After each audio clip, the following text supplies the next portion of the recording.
tema kajian pagi ini yaitu adab adalah mahkota seorang muslim yang akan dibawakan oleh Al Ustadz Abdullah Abir Maratan Hafizahullah Ta'ala yang sebentar lagi akan segera sampai di lokasi.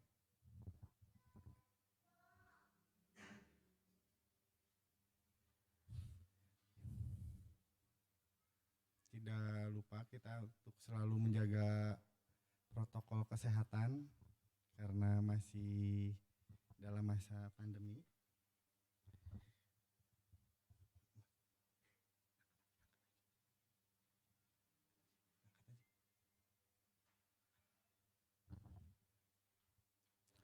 Dan kita ucapkan terima kasih kepada DKM Masjid Al-Hidayah, kepada Pak Ustadz Asep yang telah memberikan izin untuk dipakainya masjid ini untuk tempat kita kajian.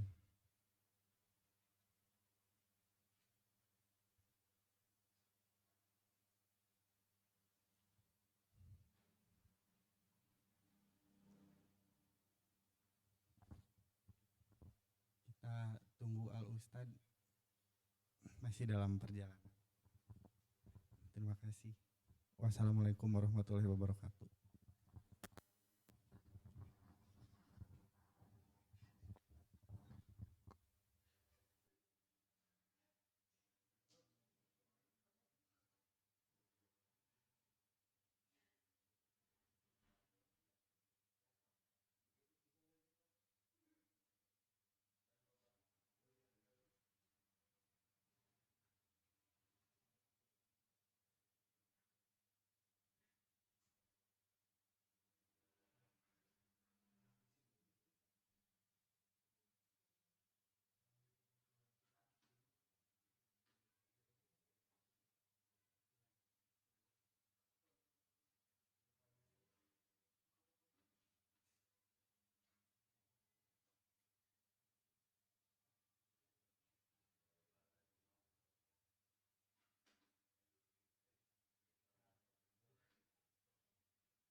Bismillah. Assalamualaikum warahmatullahi wabarakatuh. Innal hamdalillah nahmaduhu wa nasta'inuhu wa nastahdihi wa na'udzu billahi min shururi anfusina wa min sayyiati a'malina. May yahdihillahu fala mudilla lahu wa may yudlilhu fala hadiya lahu. Asyhadu an la ilaha illallah wahdahu la syarika lahu wa asyhadu anna Muhammadan abduhu wa rasuluhu la nabiyya ba'dah. Qala ta'ala ya ayyuhalladzina amanu ittaqullaha haqqa tuqatih wa la tamutunna illa wa antum muslimun. Ya ayyuhan nasu ittaqu rabbakum alladzi khalaqakum min nafsin wahidah wa khalaqa minha zawjaha wa batha minhuma rijalan katsiran wa nisaa'a wattaqullaha alladzi tasaaluna bihi wal arham innallaha kana 'alaikum raqiba. Amma ba'd, ahibati wa ikhwani fid din, azanallahu wa iyyakum. Segala puji bagi Allah Rabbul Alamin yang telah mempertemukan kita di kesempatan di pagi hari ini, dan mudah-mudahan semuanya diberikan kesehatan dan kemudahan oleh Allah Subhanahu wa taala, dan juga kemudahan di dalam berikhtiar, di dalam berusaha untuk menunaikan kewajiban sebagai seorang hamba Allah Subhanahu wa taala. Dan tentunya kita berharap kepada Allah bahwa kita selalu diberikan rahmat, kemudian hidayah dan juga taufik oleh Allah Subhanahu wa taala. Karena tiga perkara itu yang menentukan ketenangan dan kebahagiaan seseorang di dalam kehidupannya. Yang pertama rahmat Allah Subhanahu wa taala, kemudian yang kedua adalah hidayah, petunjuk dari Allah, dan kemudian yang ketiga taufik. Taufik dan hidayah itu berbeda. Ya, taufik dan hidayah berbeda. Apa bedanya?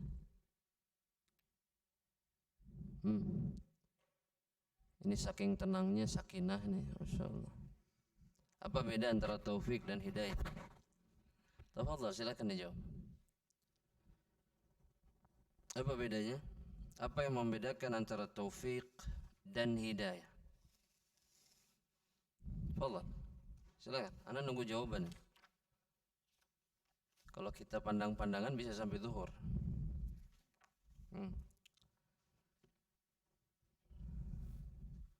Syukran, jazakallah khair.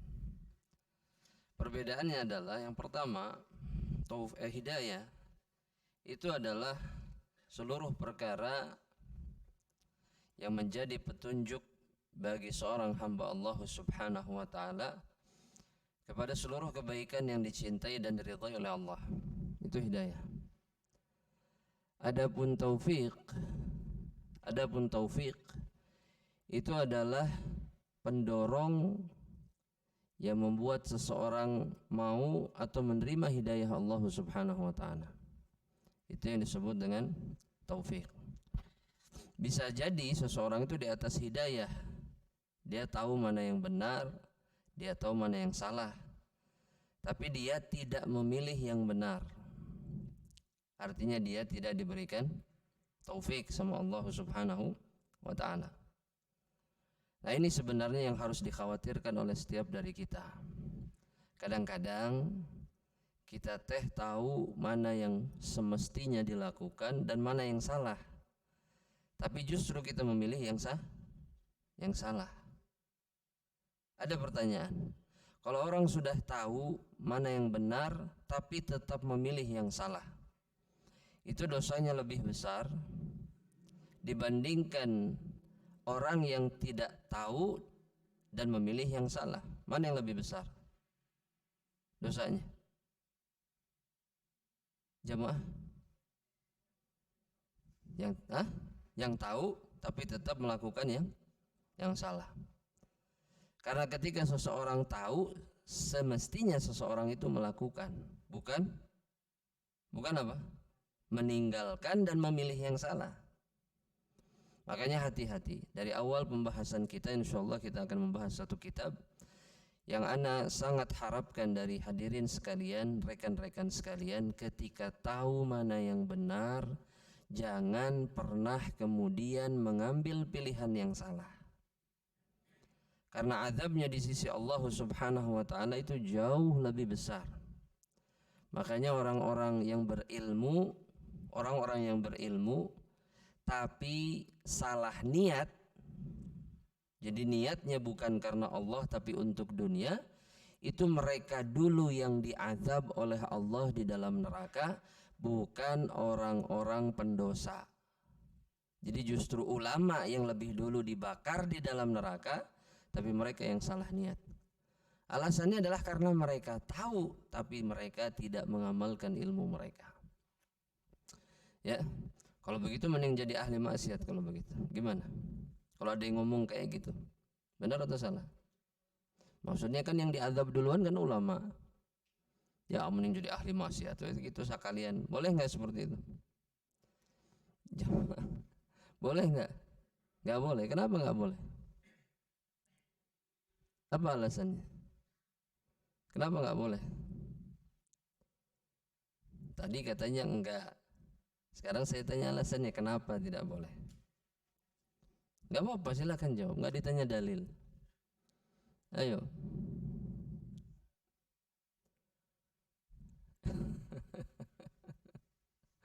Karena Allah Rabbul Alamin itu memerintahkan kita untuk melakukan yang benar dan melakukan amal soleh, bukan melakukan dan memilih kemaksiatan. Pernah Allah memerintahkan kita memilih kemaksiatan? Ya pernah. Yang Allah minta dari kita adalah pertama iman, yang kedua apa? Beramal saleh. Iman, amal saleh. Jadi Allah tidak pernah minta kita bermaksiat kepada dirinya. Ya. Jadi pilihan dalam kehidupan itu melakukan ketaatan kepada Allah Subhanahu wa taala. Ikhwah sekalian, rekan-rekan sekalian rahimani wa rahimakumullah. Ya, insyaallah di pagi hari ini kita akan mulai pembahasan dan perjalanan kita membahas satu kitab yang berjudul atau sering disebut dengan Kitabul Jami'. Kitabul Jami'. Kitabul Jami' ini adalah kitab atau bagian terakhir dari kitab Bulughul Maram karya Al-Imam Ibnu Hajar Al-Asqalani rahimahullahu taala. Bulughul Maram itu adalah kitab yang berbicara tentang fikih sebetulnya dari awal sampai sebelum Kitabul Jami'. Ya. Nah, Kitabul Jami' dijadikan sebagai penutup Bulughul Maram, padahal isi Kitabul Jami' ini bukan berbicara tentang fikih, tapi berbicara tentang adab dan akhlak. Jadi setelah panjang bahas fikih, terakhirnya tentang akhlak. Ya, mungkin kita sering dengar kata adab, ya. Ini kan judul kajian hari ini apa? Kan ada posternya. Apa judulnya? Cik. Jangan-jangan sama kayak saya lagi. Gak dilihat-lihat acan posternya. Saya pikir kajiannya tadi di mana? Pasti di situ. Padahal lihat, aduh astagfirullah, padahal entah di mana ya masjidnya. Ya. Masya Allah. Apa judulnya coba? Adab.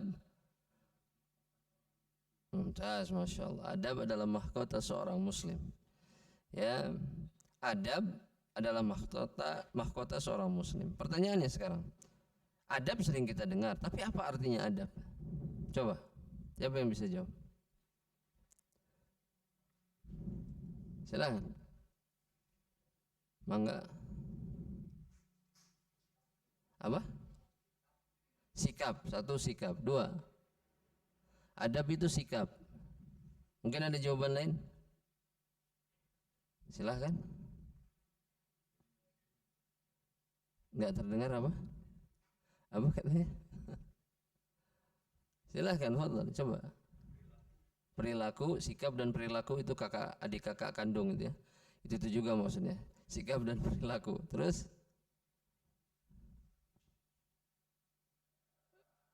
Apa? Sopan, santun. Taib. Ini mulai mengerucut. Sopan, santun. Taib. Ada yang lain? Satu lagi lah.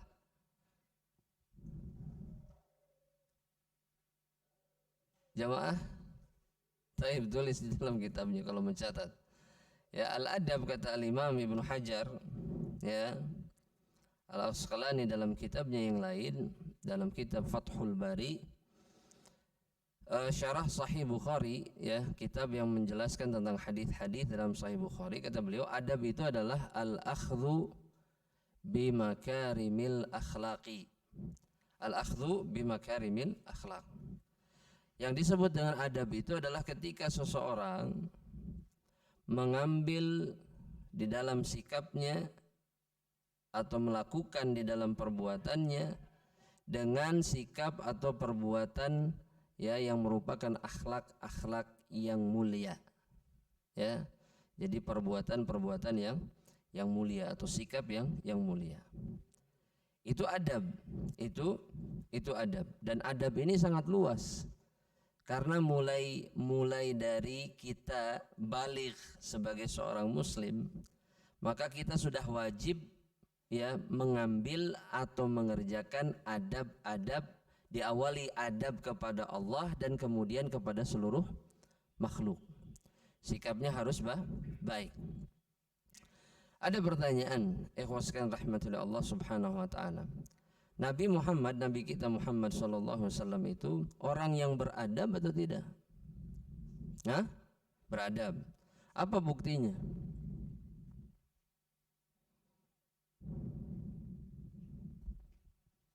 Apa buktinya? Tadi barang-barang beradab. Ya, saya minta buktinya apa? Nabi Muhammad SAW, Nabi kita yang mulia, itu adalah orang yang beradab. Apa buktinya? Karena sebagian orang yang, mohon maaf, rusak akalnya, rusak jiwanya, mengatakan Nabi Muhammad itu tidak beradab. Ada yang mengatakan seperti itu? Ada.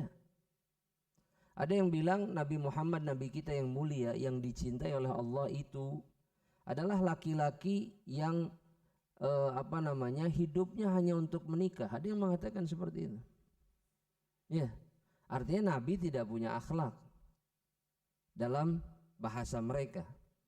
Dan yang harus kita ingat, ucapan seperti ini adalah kekufuran. Ya, kalau ada yang bilang, Nabi Muhammad mah gak punya akhlak, ini itu semuanya menyebabkan orang yang mengatakannya keluar dari Islam. Makanya ketika ada yang mengatakan seperti itu, buktikan bahwa Nabi Muhammad itu adalah orang yang berakhlak dan orang yang sangat tinggi adabnya. Makanya Anda minta bukti. Apa buktinya? Silahkan disebutkan.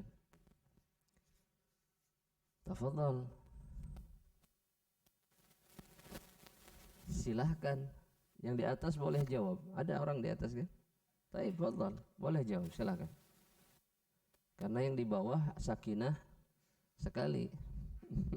Tafadhal. Apa buktinya Nabi Muhammad SAW itu beradab, berakhlak? Silahkan. Silahkan sebutkan. Apa artinya? Yaitu ayat itu betul, Masya Allah. Dalam surat Al-Qalam ayat yang keempat, Allah subhanahu wa ta'ala mengatakan, kata Allah, jadi yang membuktikan, yang menetapkan Nabi itu manusia yang paling berakhlak itu Allah sendiri. Ya, wa innaka la'ala khuluqin azim, kata Allah subhanahu wa ta'ala. Sesungguhnya engkau Muhammad itu di atas akhlak yang mulia. Dan sirah itu sejarah kehidupan membuktikan itu. Ya, Nabi Muhammad SAW pernah menzalimi orang lain? Pernah? Gak pernah. Nabi Muhammad SAW pernah mentelantarkan istri-istrinya? Gak pernah. Nabi Muhammad SAW wal'iyadhu billah itu pernah membunuh anak-anaknya? Gak pernah. Apalagi melecehkan anak-anaknya, anak-anak perempuannya. Itu tidak pernah dilakukan oleh Rasulullah SAW. Ya, beda dengan sebagian orang di zaman ini. Ada yang bahkan sampai, mohon maaf, menodai anak kandungnya sendiri 3 sekaligus dan masih kecil-kecil. Ini manusia atau syaitan? Ini manusia atau syaitan ini? Hah? Menurut antum gimana? Mungkin setan pun angkat tangan. Ada yang melakukan seperti ini. Waliyadzubillah. Nabi Muhammad SAW itu pernah kemudian merampas hak dan kemuliaan sahabat-sahabatnya. Nabi bilang, "Kita rumah kamu buat saya aja, istri kamu ceraikan buat saya aja." Pernah melakukan itu? Nggak pernah. Dan Nabi Muhammad SAW ya wajahnya selalu berseri, beda, nggak seperti kita.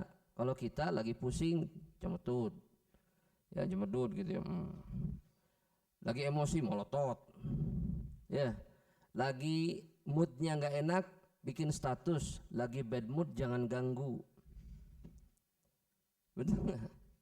Nabi Muhammad SAW beban kehidupannya itu beliau menanggung beban umat dan keselamatan mereka, tanggung jawab untuk menyelamatkan semuanya dari azab Allah Subhanahu wa taala, tapi Nabi tidak pernah bermuka cemberut. Pernah sekali cemberut, itu pun ditegur sama Allah Subhanahu wa taala melalui firman di dalam surat Abasa. Kata Allah, "Abasa wa tawalla an ja'ahul a'ma." Ya, Rasul itu cemberut terus memalingkan wajahnya. Kenapa? Karena ada orang buta datang di saat Nabi sedang mendakwahi orang-orang petinggi-petinggi Quraisy. Nabi kesel, kalau boleh dibahasakan Nabi itu kayak terganggu. Ini lagi fokus-fokusnya, datang orang tidak bisa melihat, bukan siapa-siapa, yang memotong pembicaraan Rasulullah SAW. Rasul cemberut, ini manusiawi, tapi langsung ditegur oleh Allah. Allah mengingatkan, yang mau menerima hidayah itu bukan mereka yang sedang kau dakwahi, tapi orang yang datang ini. Dia yang datang ingin Islam. Semenjak itu Rasulullah SAW itu tidak pernah apa? Tidak pernah cemberut kembali.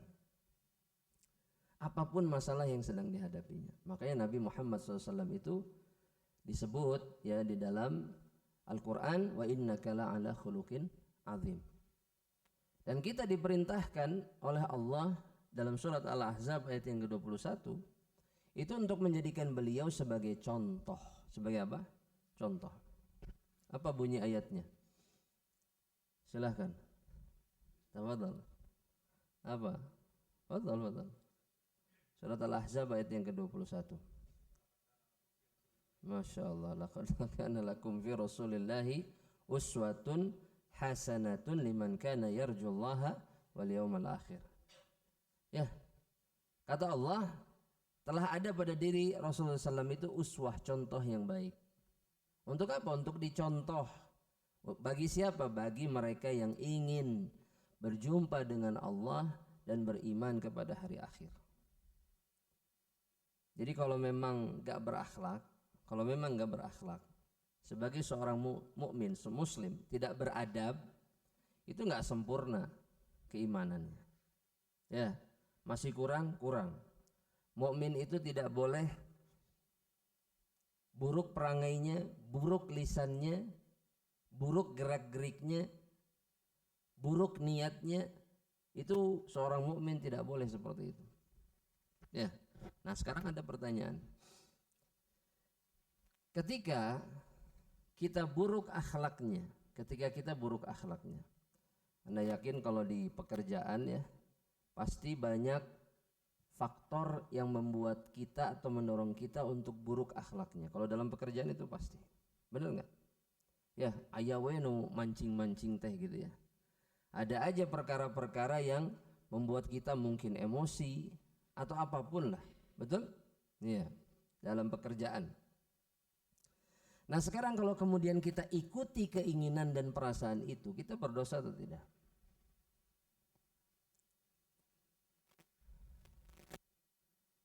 Anda ulangi pertanyaannya. Kalau kita mengikuti keinginan untuk berakhlak buruk, dorongan nih, ada kesempatan, ada penyebab, terus diikuti sama kita, itu berdosa atau tidak? Apa jawabannya? Berdosa. Sepakat berarti ya.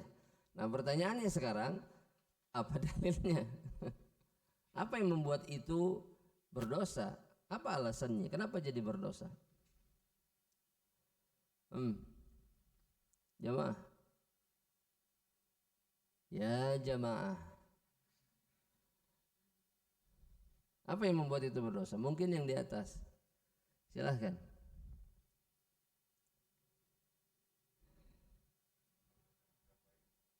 Karena itu perbuatan yang tidak baik dan dibenci di dalam Islam. Ya. Mau disebutkan dalilnya? Hah? Mau disebutkan dalilnya? Yakin? tulis dalilnya. Dalam hadis yang diriwayatkan oleh Imam At-Tirmidzi, ya, oleh Al-Imam At-Tirmidzi dalam sunannya, dan hadisnya sahih, kata Rasulullah sallallahu alaihi wasallam, ya, inna min ahabbikum ilayya wa aqrabikum minni majlisan yaumal qiyamah ahasinukum akhlaqa.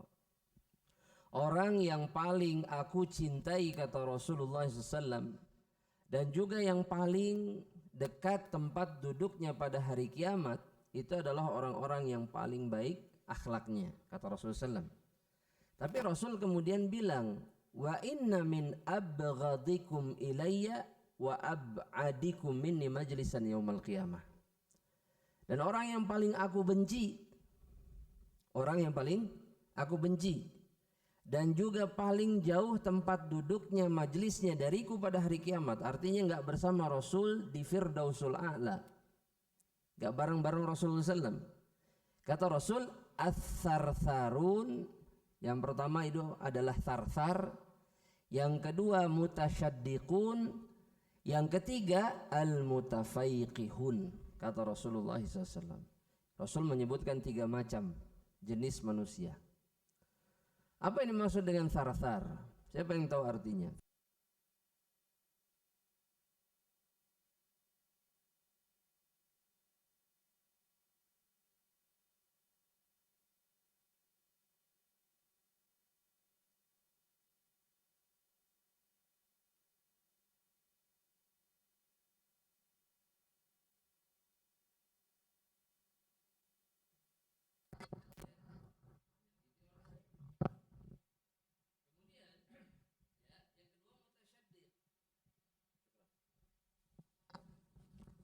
Ini berarti nggak nyala.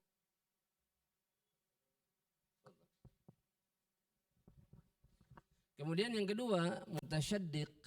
Mutasyaddiq itu artinya adalah orang yang dengan ucapannya suka mempersulit orang lain.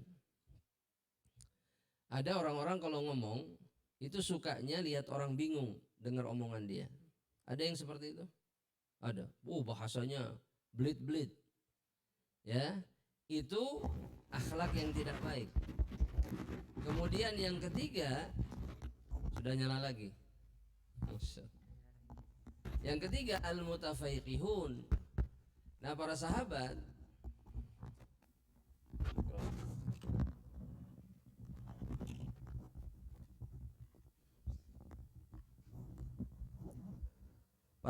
Rasulullah sallallahu alaihi wasallam bertanya kepada Nabi, mutafaiqihun itu artinya apa? Kata Rasulullah SAW, al-mutakabbirun, orang-orang yang sombong. Allah benci, Rasulullah SAW benci, menunjukkan bahwasanya Allah Subhanahu wa taala itu juga benci. Itu dalil pertama.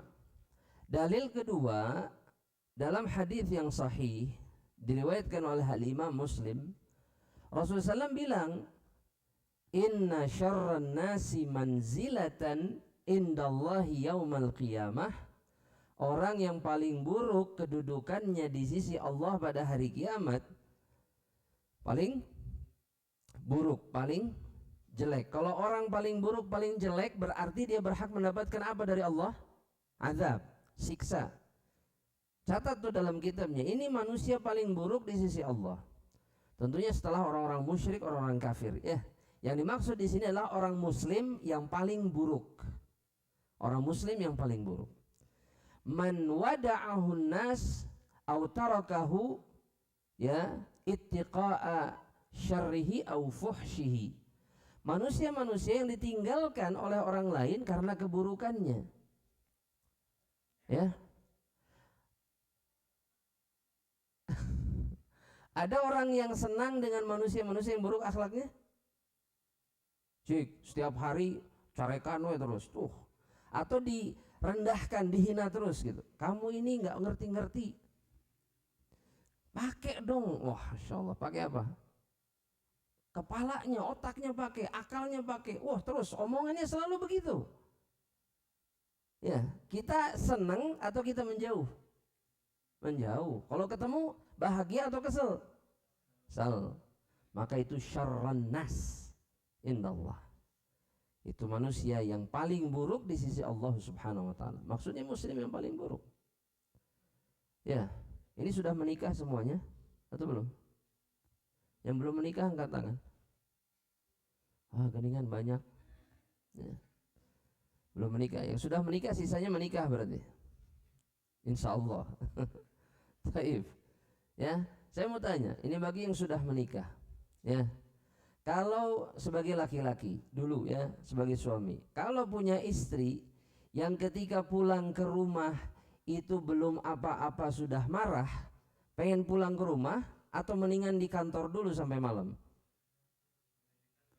Oh, mending di kantor dulu sampai malam. Ya, pokoknya bagus bubar semuanya, gak ada apa-apa kecuali rengit itu nyamuk sama tikus, udah. Berdua biar aja sama mereka daripada saya pulang menghadapi istri yang belum apa-apa sudah nanya kita masuk. Dari mana? Kenapa malam pisan pulang teh? Ya, mana. Kalau pas gajian mana. Waduh. Aduh. Nah, kalau keadaannya sudah seperti itu, makanya seorang istri harus sadar bahwa dia sebenarnya manusia terburuk di sisi Allah. Kenapa? Karena suaminya saja itu menghindar dari dirinya. Begitu juga sebaliknya. Ada perempuan-perempuan yang gak suka bahkan disentuh oleh suaminya. Karena apa? Karena suaminya kasar. Pulang ke rumah, lihat gelas miring sedikit, diambil babetkeun. Wah, kenapa ini gak rapi? Masya Allah. Betul gak? Lihat anak gak rapi sedikit, kamu ini kerjaannya apa aja di rumah? Anak gak diurus. Semua itu muncul dari orang-orang yang gak pernah sadar bahwa yang mereka lakukan itu membuat mereka menjadi manusia buruk di hadapan Allah. Makanya Nabi Muhammad SAW kata Aisyah, ibunda Aisyah radhiyallahu taala anha, ketika di rumah ditanya, Nabi itu seperti apa sih? Nabi itu seperti apa? Maksudnya keadaan di rumahnya, sikapnya di rumah itu seperti apa? Cik, ana mau tanya, Nabi istrinya berapa? Nabi istrinya berapa? Bukan 4. 9 Nabi istrinya. Anda mau tanya, punya istri 9 itu pusing atau tidak? Gak pernah ngalaman gitu, gak bisa ngomong. Tapi cukup istri 1 saja sudah bikin pusing. Bayangkan 9 nih istrinya. Tapi di rumah istri-istrinya Rasulullah SAW kata Ibunda Aisyah itu kana basaman. Rasul kalau di rumah beliau selalu dan senantiasa tersenyum kepada keluarganya. Gak pernah molotot gitu. Anas bin Malik 10 tahun jadi pembantu Rasul. Kata Anas bin Malik, ma syatamani wala qaharani wala darabani. Rasulullah SAW itu gak pernah mencaci saya, gak pernah membentak saya, dan gak pernah memukul saya. Padahal Anas itu anak kecil dan jadi pembantu Rasul. Pernah disuruh sesuatu, Anas karena masih anak-anak, lihat teman-temannya main, ikut main, lupa disuruh sama Rasulullah SAW. Ketahuan sama Rasulullah. Maka Rasul cuma bilang, ya Unais, wahai Anas, lupa tadi disuruh apa sama saya. Cuman menegur saja. Setelah itu Anas lari untuk mengerjakan perintah Rasulullah SAW. Kita ya Allah, jamaah rahmatillah, baru assalamualaikum masuk rumah, sudah apa? Hawa-hawa perang dunia terasa. Asap itu sudah bermunculan di mana-mana. Ya, jangan jamaah rahmatillah, jangan.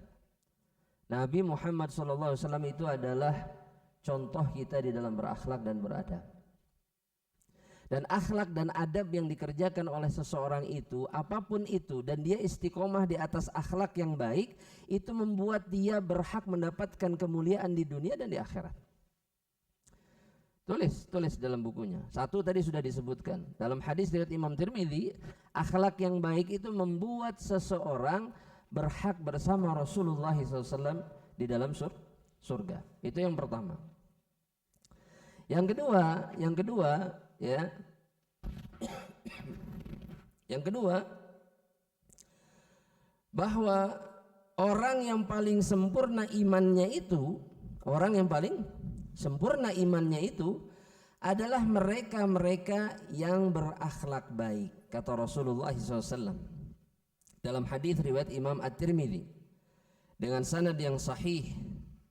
Rasulullah SAW mengatakan, akmalul mu'minina imanan, orang yang paling sempurna keimanannya, ahasinuhum atau ahsanuhum akhlaqa, orang yang paling baik akhlaknya, kata Rasulullah SAW. Jadi antum mukmin bukan? Antum semua mukmin? Mukmin. Dan tidak akan pernah sempurna keimanan antum semuanya sampai antum menjadi manusia yang berakhlak baik. Berakhlak baik itu susah atau gampangnya?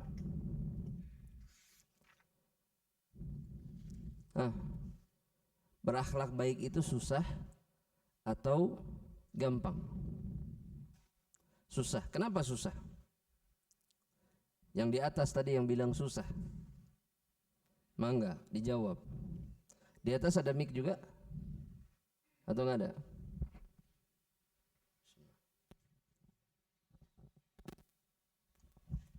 Biar menjawab. Nah, sambil nunggu jawaban yang di atas. Kenapa susah berakhlak baik?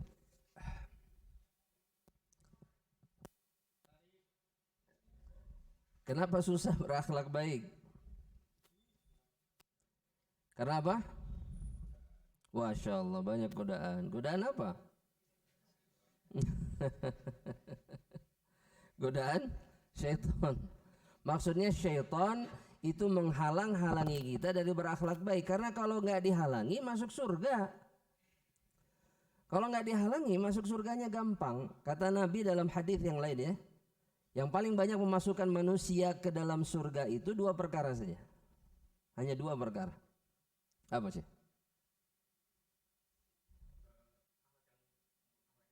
Satu, tebakan yang benar. Yang pertama kata Rasul, taqwallah. Ya, ingin masuk surga gampang, bertakwalah kepada Allah. Gampang, bertakwa kepada Allah itu mudah. Lakukan apa yang diperintahkan, jauhi apa yang dilarang oleh Allah Subhanahu wa taala, sudah jadi orang yang bertakwa. Ya. Misalkan dalam pekerjaan. Kira-kira ada perkara yang haram atau tidak dalam pekerjaan? Ada? Ada yang haram? Maksudnya ada yang haram itu bukan karena pekerjaannya haram, bukan ya? Tapi kesempatan untuk berbuat itu kan yang dimaksud? Ada? Ada. Taib. Menggiurkan atau tidak? Menggiurkan. Taib. Karena kalau dunia itu mau sekecil apapun itu menggiurkan. Jangan lupa ya. Jangan menganggap saya mah tahan godaan. Moal saya mah tebeki lah. Tapi setiap hari kelihatan. Ini persis buah mangga yang jatuh persis di halaman kita gitu. Banyak terus mau mateng.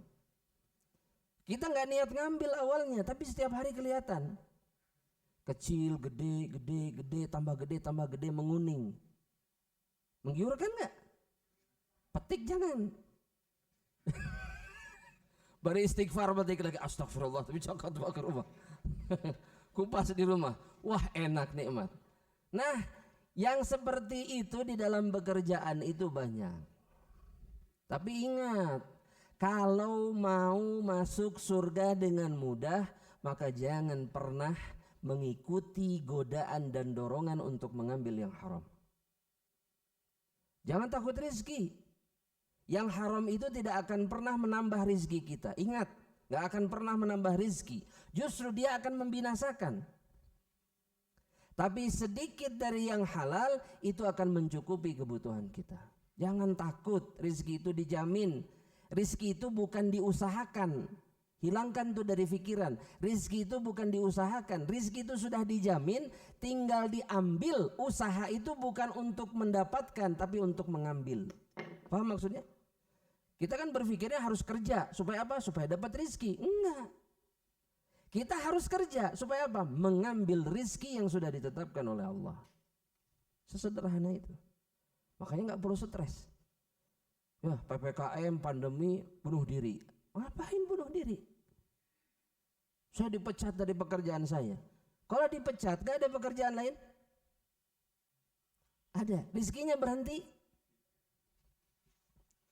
Itu kelihatan manusia-manusia kurang iman. Ya, jangan ambil. Taqwallah. Yang kedua, akhlak yang baik.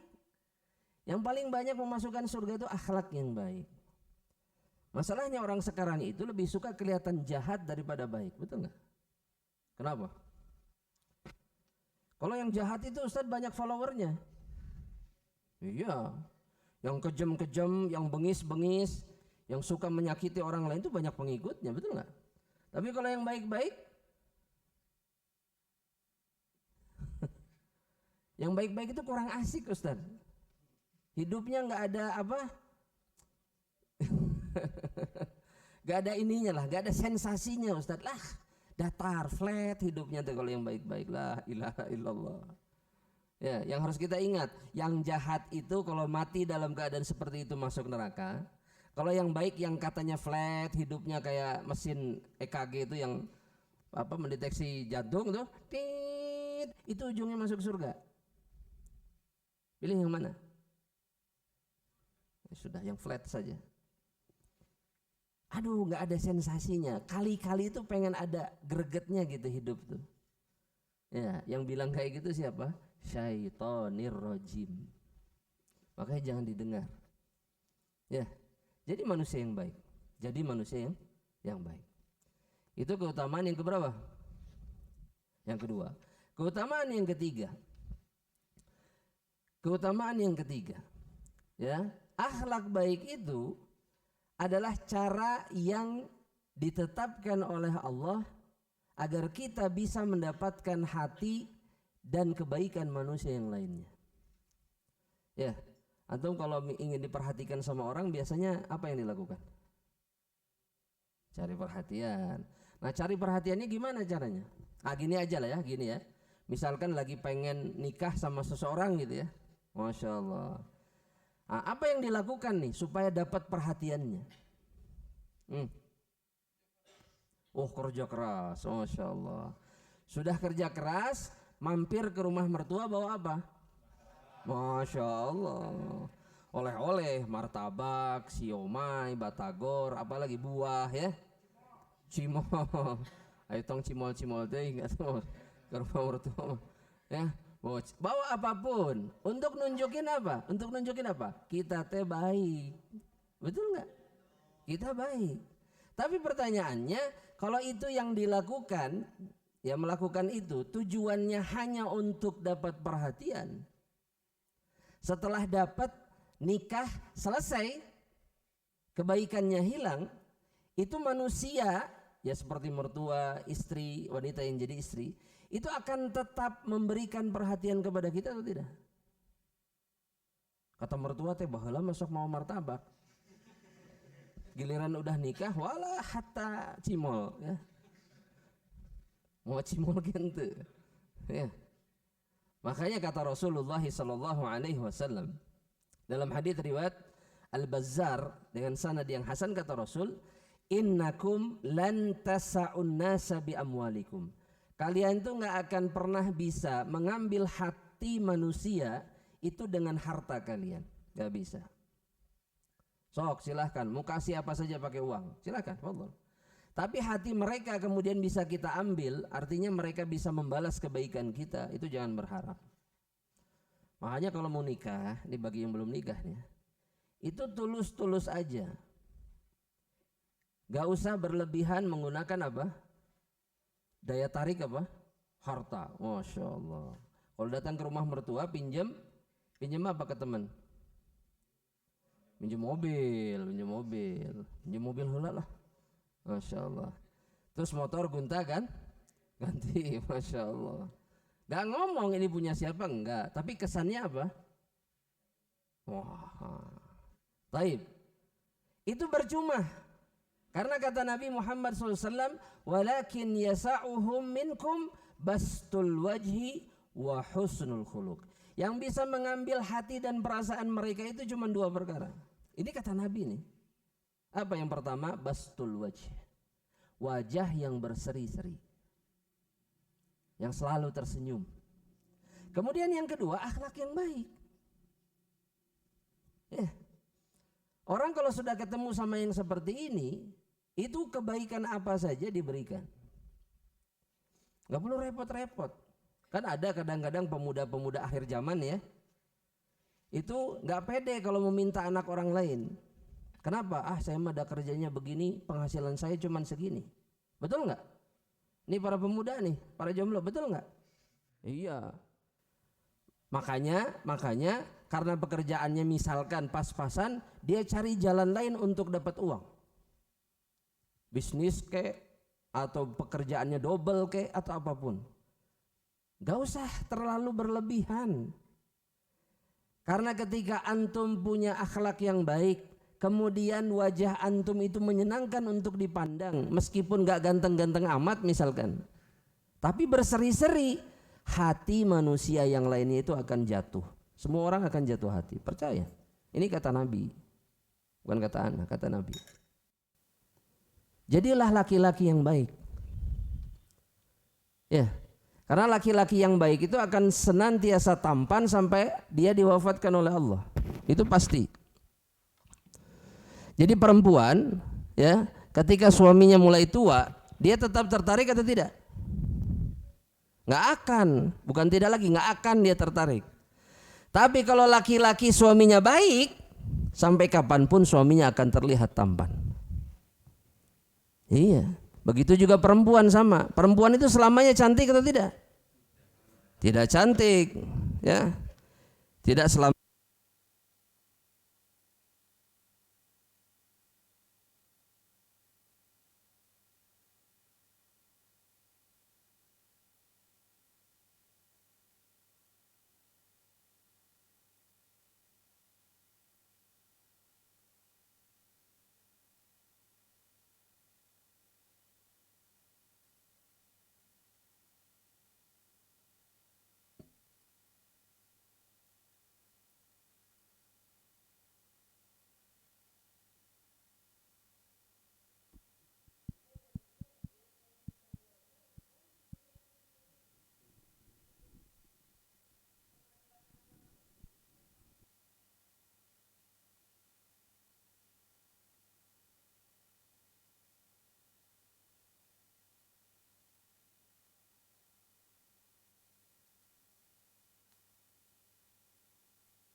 Alhamdulillah. Nah, ikhwah sekalian yang dirahmati oleh Allah Subhanahu wa taala. Itu keutamaan yang keberapa? Keutamaan yang ketiga. Kemudian keutamaan yang keempat, ketika seseorang punya adab dan akhlak yang baik.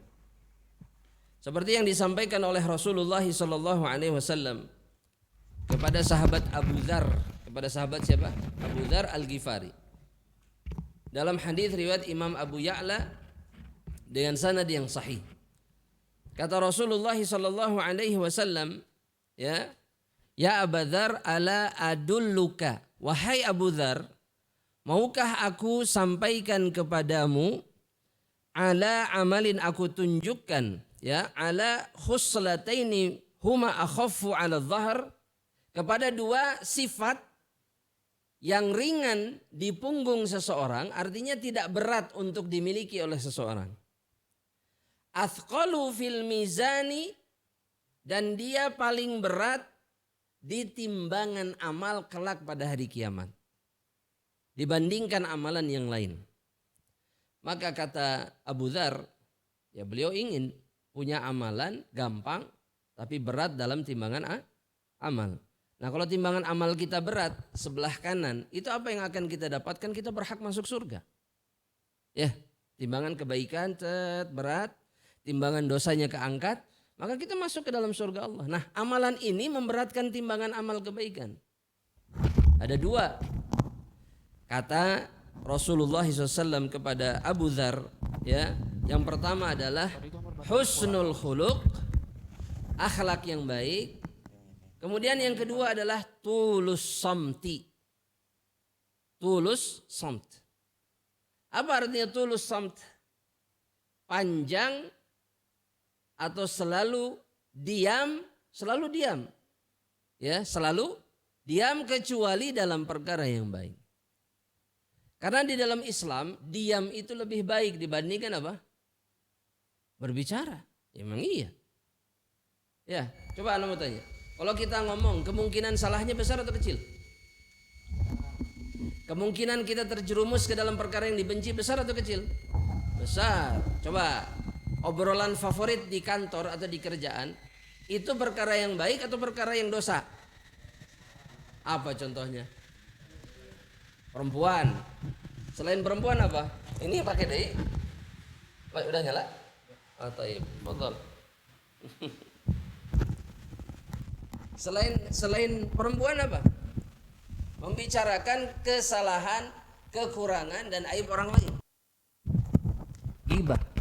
Ya. Di antaranya nih ya, di antaranya itu membicarakan kesalahan dan keburukan pemimpin. Bukan pemimpin kantor, tapi pemimpin negeri ini. Sok diobrolkan, wah terbalik gitu. Betul nggak? Gara-gara bicara kita masuk ke dalam ghibah. Makanya kata Rasul, barang siapa yang beriman kepada Allah dan hari akhir, katakan yang baik. Kalau nggak bisa, liasmu, diam saja lebih baik, kata Rasulullah. Ya, bukan berarti nggak boleh ngobrol. Yang kata di bos pengering tem, jempling gitu.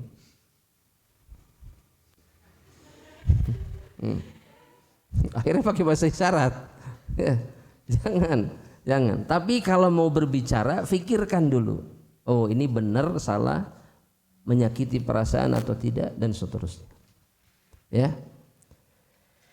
Kemudian keutamaan yang berikutnya, yang berapa? Yang kelima.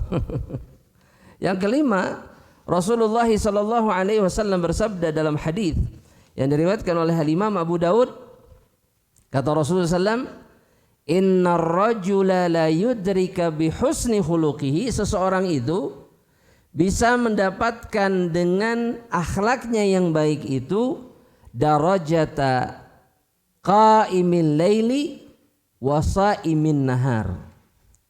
Dia bisa dapat pahala orang yang selalu sholat di malam hari dan juga orang yang selalu puasa di siang hari, hanya dengan akhlak yang baik. Saya mau yakin di sini ya, rekan-rekan sekalian suka puasa sunnah insyaallah ya. Insyaallah ya. Senin Kemis puasa Daud. Insyaallah juga. Masya Allah ya. Ayyamul bid. Insyaallah ya, kayak diborong semua sama dia nih. Insyaallah. Masya Allah. Ya, tahajud. Masya Allah. Ini luar biasa ya. Ini calon menantu idaman, betul? Amin. Taib.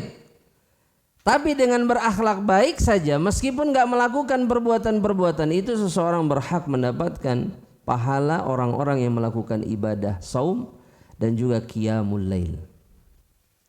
Hanya dengan berakhlak baik. Jadi paling minimal di dalam Islam itu, kita gak sanggup sholat sunnah, kita gak sanggup puasa karena kerja misalkan dan seterusnya, kita gak sanggup banyak sodakoh, kita gak sanggup kemudian untuk melakukan kebaikan-kebaikan yang lainnya, paling minimal kita wajib berakhlak baik. Jadi kalau menjadi pekerja misalkan, jadi pekerja yang berakhlak baik. Jadi pemimpin yang berakhlak baik. Jadi suami yang berakhlak baik. Jadi anak yang berakhlak baik kepada orang tuanya. Jadi hidup itu jangan sia-sia. Jangan hidup untuk kerja, dapat penghasilan, kemudian bisa beli motor, beli ini, beli itu, beli HP, beli rumah, kemudian mati. Dan semuanya akan ditinggalkan. Antum ke dalam kuburan bawa HP, Samsung S20 Ultra atau iPhone 13 dibawa ke dalam kuburan? Nggak akan. Hanya orang-orang kafir yang membawa hartanya masuk ke dalam kuburan. Orang mukmin mah enggak. Lihat aja. Orang kafir hartanya dibawa masuk ke dalam kuburan karena mereka hidup untuk dunia. Kita bukan untuk dunia, kita untuk akhirat. Dan anehnya kita suka lihat orang dimasukin ke dalam kuburan, tapi kita nggak pernah belajar bahwa kita akan sama seperti mereka dan tidak ada yang dibawa masuk ke dalam kuburan kecuali amal saleh. Cuman amal yang dibawa, nggak ada lagi. Kain kafan itu pun di dalam kita nggak pakai apa-apa, ditutup kain saja, masuk kuburan, terus nggak bawa apa-apa. Anak istri meninggalkan kita. Ada istri yang pengen ikut masuk ketika dikuburkan suaminya. Gak mau, saya pengen masuk sama suami saya. Ada nggak? Pernah terjadi nggak? Nggak ada. Ya, istri nangis 2 hari 3 hari, setelah itu dandan lagi. Iya, dan itu yang banyak terjadi. Wala sedih, wala nggak pengen nikah lagi, enggak. Persiapan. Anak-anak ingin ikut bapak ibunya, nggak ada masuk kuburan. Nggak, saya pengen masuk sama bapak saya, nggak ada. Pulang dari kuburan, masuk ke dalam rumah bapaknya, yang dibicarakan apa coba? Warisan. Selesai. Makanya setiap dari kita terus hidup nih di dunia, kerja habis-habisan. Dah masih muda teh, saya mau kerja habis-habisan supaya bisa ini, bisa itu, bisa ini. Ujungnya mati. Dan gak bawa pahala, maka ini orang yang celaka 2 kali di dunia sama di akhirat. Makanya jangan rugi, pilih pilihan yang benar di dunia itu, jangan salah. Jadi manusia baik, jangan jadi manusia jahat, percuma. Manusia jahat, kita nonton nih di TV dimanapun ya, manusia jahat itu akhirnya baik atau buruk? Yang ini dibunuh, yang itu celaka, yang itu dipenjara, benar nggak? Mau kayak gitu? Enggak. Makanya jadi manusia baik. Jangan sia-siakan kesempatan yang diberikan oleh Allah Rabbul Alamin. Jangan. Ya. Apalagi masih muda. Kalau masih muda itu godaannya lebih apa? Lebih besar. Kalau sudah tua enggak besar godaannya? Hah? Sama. Karena setan mah nggak lihat tua muda, yang mengeskolot antapkan sebentar lagi juga meninggal lah. Gak ada setan kayak gitu sampai detik terakhir, ya, sampai detik terakhir. Bahkan orang yang paling celaka itu adalah orang yang sudah tua tapi tetap bermaksiat kepada Allah. Itu orang yang paling dibenci sama Allah. Tua, maksiat. Sudah dikasih kesempatan sama Allah, tetap maksiat kepada Allah Subhanahu Wa Taala. Bukan berarti masih muda bebas, enggak. Karena ada prinsipnya gitu ya. Ada slogannya. Muda foya-foya, tua kaya raya. Masya Allah. Luar biasa. Ya, mati masuk neraka. Iya, selesai. Orang sudah mudanya foya-foya artinya melakukan sesuatu yang enggak boleh. Foya-foya itu nggak boleh. Yang kedua, tuanya kaya raya, dipakai maksiat juga, ya akhirnya masuk neraka. Enggak Ustadz, enggak. Muda foya-foya, pesta-pesta, ya, tua rajin ibadah, terakhirnya masuk surga. Masya Allah. Emang hidayah bisa diatur? Emang ada jaminan pas masih muda lagi maksiat terus nggak mati? Ada jaminan nggak? Enggak. Cek, saya mau tanya, lebih banyak yang mati itu orang muda atau orang yang tua? Orang muda yang lebih banyak mati. Iya, bukan yang tua. Apalagi zaman sekarang, kemungkinan matinya besar. Benar nggak? Jalan dari rumah ke kantor mati mungkin besar nggak kemungkinannya? Bisa, kenapa? Apa? Kekebutan, Masya Allah. Trek-trekan. Dan kita mah di Bandung aja di Soekarno-Hatta terlalu sering lihat Valentino Rossi. Aya bis jeung ada bis mobil dia masuk sebelah sini gitu. Nggak takut mati. Ya. Dipikirnya kalau mati itu selesai.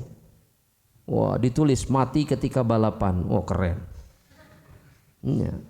Pas ditanya sama malaikat, man rabbuka? Sok, mau jawab apa? Coba, man rabbuka? Datang malaikat besar, munkar nakir, yang sangar tampangnya, kemudian bertanya, man rabbuka? Itu nggak akan bisa dijawab sama ini, dijawabnya sama amal soleh. Gak bisa jawab, dalam hadisnya disebutkan, maksudnya nggak paham apa nih, jawabannya apa ya? Nggak paham dia, karena dia bukan orang yang soleh.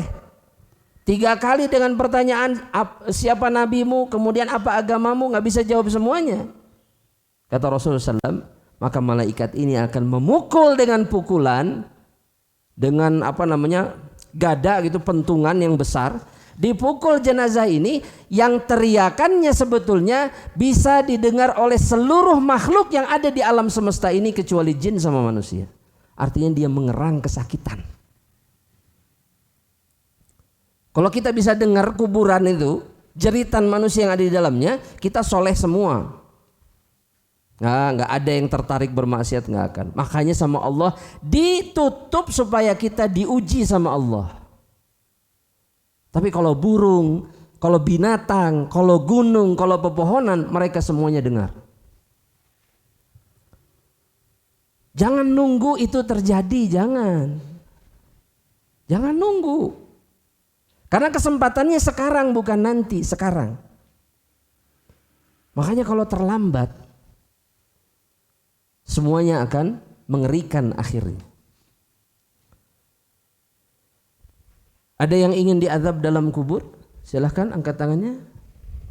Ada yang ingin diazab? Nggak ada. Ana ulangi pertanyaannya. Ada yang ingin diazab di dalam kubur? Nggak ada.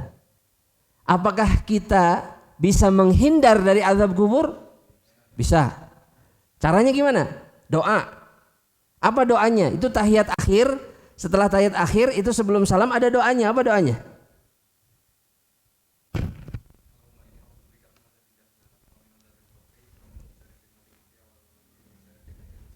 Artinya dari azab dulu. Azab kubur. Azab kubur dulu, kemudian fitnah ujian dari manusia-manusia makhluk yang hidup ataupun fitnah dari makhluk-makhluk Allah yang sudah dimatikan, sudah diwafatkan. Faham maksudnya? Karena kadang-kadang mayit saja bisa jadi ujian buat kita, betul nggak? Iya. Karena ini orang soleh, karena ini orang berilmu, kemudian ibadahnya rajin, jadi jenazah, kuburannya kemudian disucikan, dikultuskan atau tidak? Iya, itu yang jadi ujian. Kita lebih bergantung kepada mayit dibandingkan bergantung kepada siapa? Kepada Allah, itu ujian, makanya harus berlindung. Tapi yang menjadi pembahasan kita tadi, Rasul mengajari kita minta diselamatkan dari azab kubur. Doa yang banyak. Sholatnya tong bari ngalamun, ya mikirin ada ustad sok kaingetan wae kalau lagi sholat teh, eta mesin can beres nu itu, can dikirim, itu pesanan ya, pesanan tuh keluar semua ketika sholat, betul nggak? Iya, listnya, hatta ke angka-angkanya keluar di otak. Eta nu faktur nomor 008 pokoknya, bapak eta alamatnya gitu, subhanallah. Iya. Akhirnya kita lupa untuk minta sama Allah dalam sholat. Lupa nggak? Lupa. Bahkan kadang-kadang rokaat lupa. Baca Al-Fatihah ngelamun aja sudah dalam salat. Kalau itu terjadi, lakukan ini. Ucapkan a'udzubillahi minasyaitonirrajim, kemudian meludah kecil ke sebelah kiri 3 kali. Itu sunnah. Supaya ingatan-ingatan tentang hidup itu, tentang pekerjaan itu hilang semua itu. Fokus kita ibadah dan memohon kepada Allah. Yang pertama berdoa. Yang kedua, hindarkan diri dari perbuatan-perbuatan yang bisa membuat kita diazab dalam kubur. Salah satunya berakhlak buruk. Atau misalkan ini untuk laki-laki khususnya, itu buang air kecil sembarangan. Ya, laki-laki suka buang air kecil sembarangan nggak? Iya, sesukanya tidak? Iya, sesukanya. Lihat pohon saja bisa buang air kecil. Betul nggak? Kadang-kadang kalau lihat saudara kita di jalan, berhentiin mobilnya, buka pintunya, buang air kecil di situ. Benar nggak? Itu boleh atau enggak dalam Islam? Saya mau tanya dulu. Nggak boleh. Kenapa nggak boleh? Hah? Ya nggak apa-apa, silahkan sebutkan. Kenapa? Adab buruk itu haram dan itu bisa menyebabkan kita diazab sama Allah. Karena Nabi pernah melewati 1 kuburan, 2 kuburan, yang satu diazab gara-gara apa? Gara-gara dia tidak pernah menjaga dirinya dari percikan najis. Jadi kalau kencing itu sesukanya. Bajunya kena nggak peduli, celananya kena nggak peduli. Hati-hati, ini laki-laki yang biasanya melakukan ini tuh laki-laki biasanya, bukan berarti perempuan enggak. Laki-laki umumnya nih, karena laki-laki itu udah nggak kuat, aduh lihat apa aja langsung aja. Ya di pinggir jalan, dimanapun, ini nggak boleh. Dan ini menyebabkan seseorang diazab dalam kubur. 1. Kuburan yang kedua, kenapa kuburan yang kedua? Masya Allah. Sukanya ngadu domba satu orang dengan orang yang lain. Ya, kana yamshi bin namimah kata Rasulullah. Yang satu ini dia suka ngadu domba antara satu orang dengan orang yang lainnya. Ya, sadar nggak sadar mungkin kadang-kadang kita pernah melakukan itu, betul nggak? Jadi ada satu orang sama orang bersahabat baik, wah kita punya kebutuhan sama salah seorang dari mereka. Gimana caranya supaya saya bisa menggantikan posisi temannya yang disukai itu? Maka difitnah, musuhan, dia mengambil kesempatan. Betul nggak? Bahkan dalam pekerjaan terjadi seperti itu. Terjadi nggak? Ya jamaah di sini mangga insyaallah taala. Ya, insyaallah. Taib yang terakhir, keutamaan yang terakhir. Ya.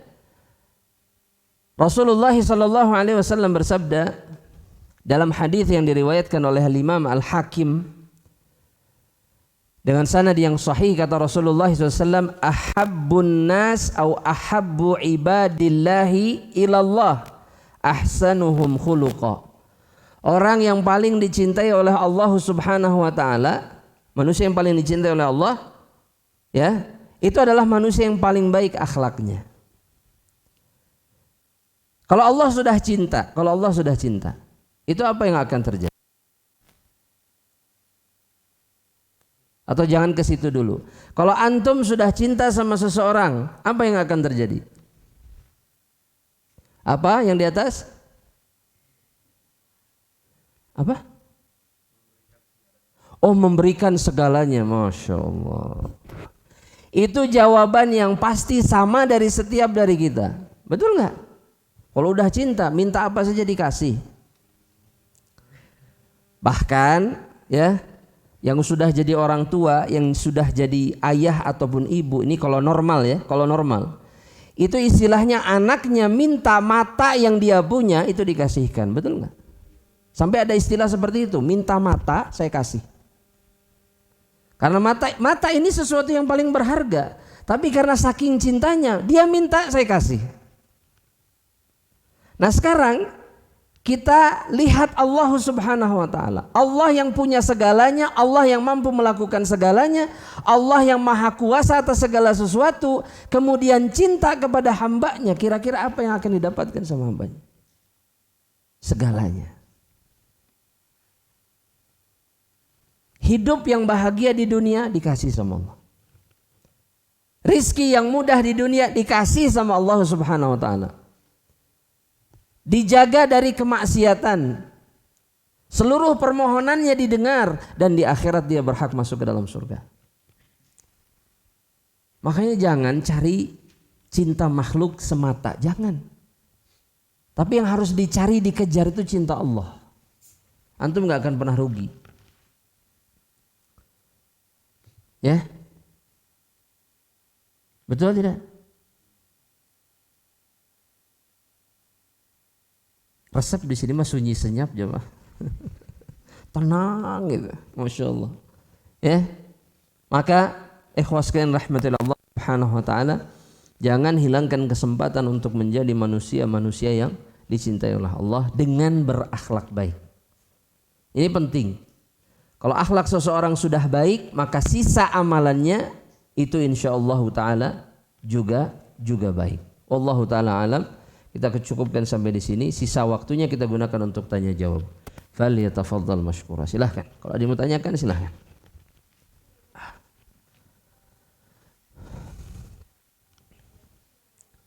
Silahkan yang di atas ataupun yang di bawah.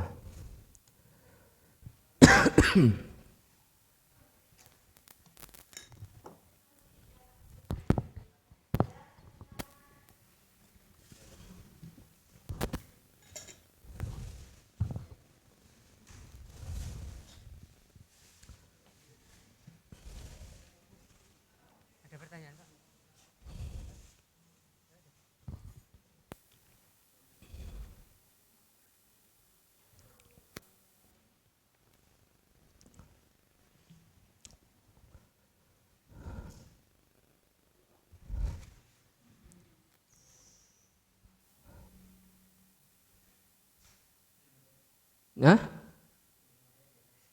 Oh, belum ada di atas. Ya nggak apa-apa. Silahkan yang di bawah.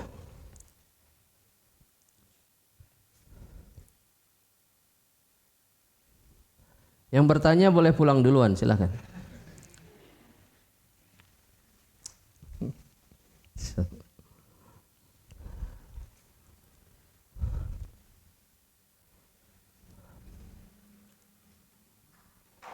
Mau berkaitan dengan tema silahkan, atau tidak pun silahkan. Tafadhal.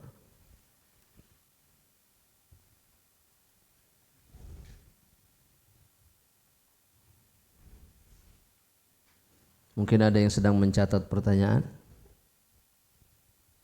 Kita tunggu. Allah, ada yang bertanyakan?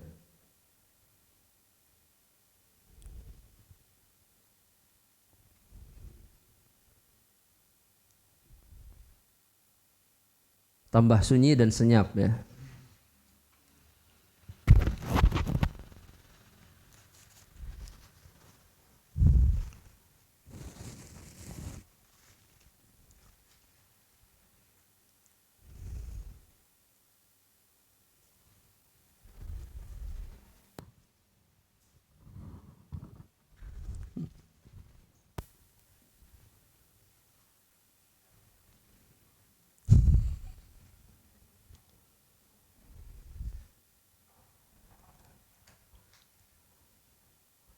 Kayaknya 20 menit diam-diaman ini ya sampai jam 10. Masya Allah. Wallah, silakan kalau mau tanyakan.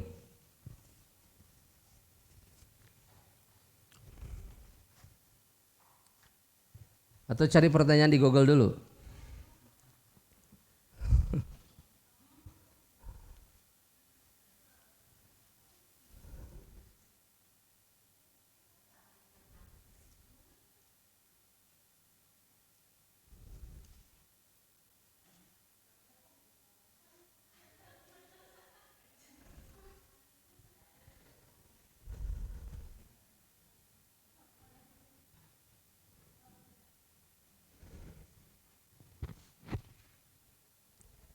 Sambil nunggu pertanyaan, ana yang bertanya. Taib. Sebutkan makna adab yang disebutkan oleh Al-Imam Ibnu Hajar Al-Asqalani rahimahullah ta'ala. Apa artinya adab? Silakan, bebas. Perbuatan yang mulia bukan itu. Kurang lengkap jawabannya. Apa? Ada yang mencatat tadi? Silahkan. Hah? Apa? Nggak kedengeran, jujur nggak kedengeran. Apa? Akhlak. Kurang sempurna juga jawabannya. Tadi Anda nggak menyebutkan itu. Anda menyebutkan bahasa Arabnya. Al-akhdhu bimakarimil akhlak. Itu kata Imam Ibnu Hajar. Artinya apa?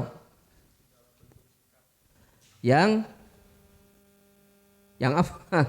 Itu juga kurang sempurna jawabannya. Ayo. Nah, apa?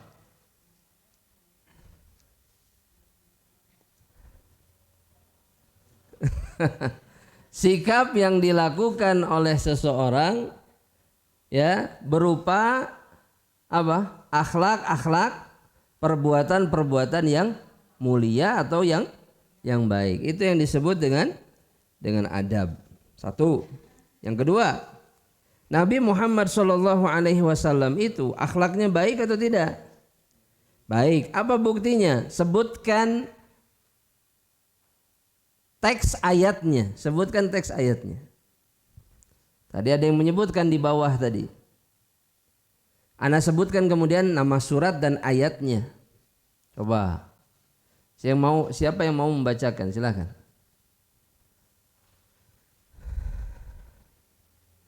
Saya kasih bocoran. Awal ayatnya apa? Wa. Depannya wa innaka. Lanjutannya apa? La'ala. Ini makna yang jawab tuh. La'ala khuluqin azim. Sesungguhnya engkau Muhammad berada di atas akhlak yang agung. Taib. Pertanyaan berikutnya, sebutkan 3 sifat, 3 sikap yang sangat dibenci oleh Rasulullah SAW. Tadi disebutkan dalam hadis riwayat Imam At-Tirmidzi. Ada 3. Ayo.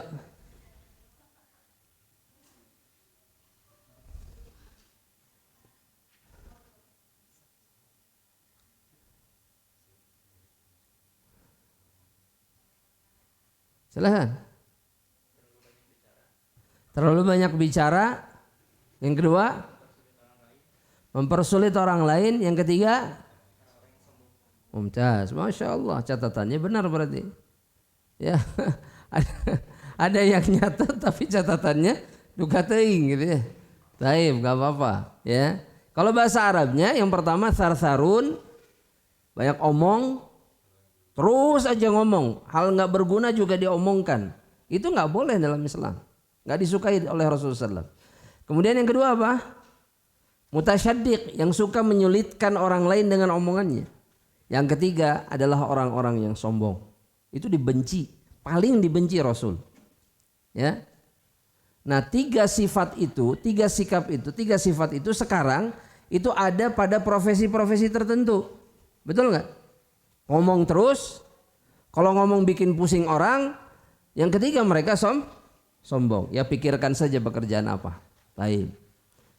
Itu pertanyaan ya. Nah, sudah ada pertanyaan. Taib, alhamdulillah. Silahkan. Wah, masya Allah. Banyak. Ini di linting-linting gini kayak ngirim surat pakai merpati ya. Insya Allah. Baik. Bagaimana, pertanyaan pertama ya. Bagaimana cara untuk menjaga diri dari akhlak buruk? Sedangkan godaan itu banyak. Masya Allah. Baik. Ini pertanyaan yang sangat bagus. Yang pertama, caranya. Selalu ingat-ingat bahwa berakhlak baik itu menyebabkan kita masuk surga. Dan sebaliknya, berakhlak buruk itu ujungnya di dalam neraka. Itu ingat terus. Ya, ketika seseorang menakut-nakuti dirinya sendiri dengan azab Allah, itu bisa menahan seseorang dari melakukan perkara yang salah. Ya. Itu cara Rasulullah, cara para sahabat Rasulullah SAW. 1. Yang kedua, perbanyak doa. Perbanyak apa? Doa. Ada doanya. ada doanya agar kita berakhlak baik. Dan itu diajarkan oleh Rasulullah SAW. Dan berlindung dari akhlak yang buruk. Pertanyaannya sekarang, ana mau tanya. Di antara hadirin sekalian, ada yang setiap hari membaca doa itu atau tidak? Itu bakal ketahuan dari pertanyaan, ya. Kalau ana bertanya, coba doa Nabi agar diberikan akhlak baik itu apa doanya? Di sini ketahuan. Betul? Berarti ini perlu dicatat nggak? Catat. Catat, anak kasih doa yang pendek. Yang pertama, diriwayatkan oleh Al-Imam Ahmad. Diriwayatkan oleh Al-Imam Ahmad. Bahwa Nabi Muhammad SAW itu berdoa seperti ini. Allahumma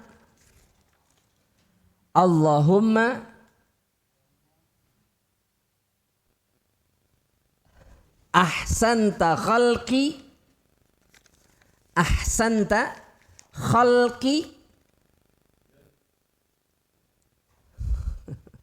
fa ahsin khuluqi. Ana ulangi sekali lagi. Allahumma ahsanta khalqi fa ahsin khuluqi.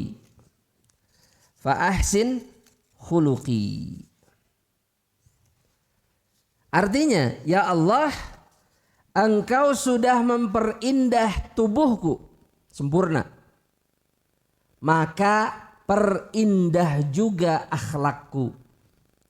Itu doanya pendek, gampang lagi doanya. Ya, coba diulang bareng-bareng coba. Allahumma, apa lanjutannya? Ahsanta khalqi fa ahsin khuluqi. Itu satu. Doa yang kedua, dalam doa yang kedua Nabi berlindung kepada Allah dari perbuatan atau akhlak yang buruk. Diriwayatkan oleh Al-Imam At-Tirmidzi. Kata Nabi seperti ini, Allahumma lagi tulis. Allahumma a'udzu bika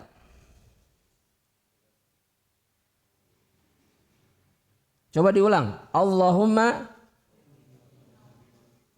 min tulis min munkaratil akhlaq. Munkaratil akhlaq. Wal a'mal wal ahwa. Coba diulang dulu baru ana terjemahkan artinya. Allahumma inni a'udzubika min munkaratil akhlaqi wal a'mali wal ahwa. Artinya, ya Allah, aku berlindung kepadamu dari keburukan akhlak, keburukan amalan dan hawa nafsu. Ya. Maka kalau seseorang sering berdoa dengan doa ini, insya Allah akhlaknya menjadi baik. Ya. Yang ketiga, cara yang ketiga adalah tiru manusia-manusia yang berakhlak baik. Yang paling tinggi kedudukannya adalah Nabi Muhammad sallallahu alaihi wasallam. Wallahu taala alam bishawab. Nah, pertanyaan yang kedua. Masya Allah, masuk lagi. Alhamdulillah. Bagaimana cara mengendalikan marah? Pertanyaannya, Anda tanya balik ya kepada hadirin sekalian. Apakah Islam mengajarkan kita untuk menahan diri dari marah? Kita diperintahkan nahan diri atau boleh jebret emosi meledak gitu? Boleh nggak? Nggak boleh, taib. Dalilnya adalah perkataan Nabi kepada salah seorang sahabat ketika minta nasihat, minta wasiat. Ausini, berikan aku nasihat, kata Nabi, la taghdab. Jangan marah. Ya. Berarti kita nggak boleh marah.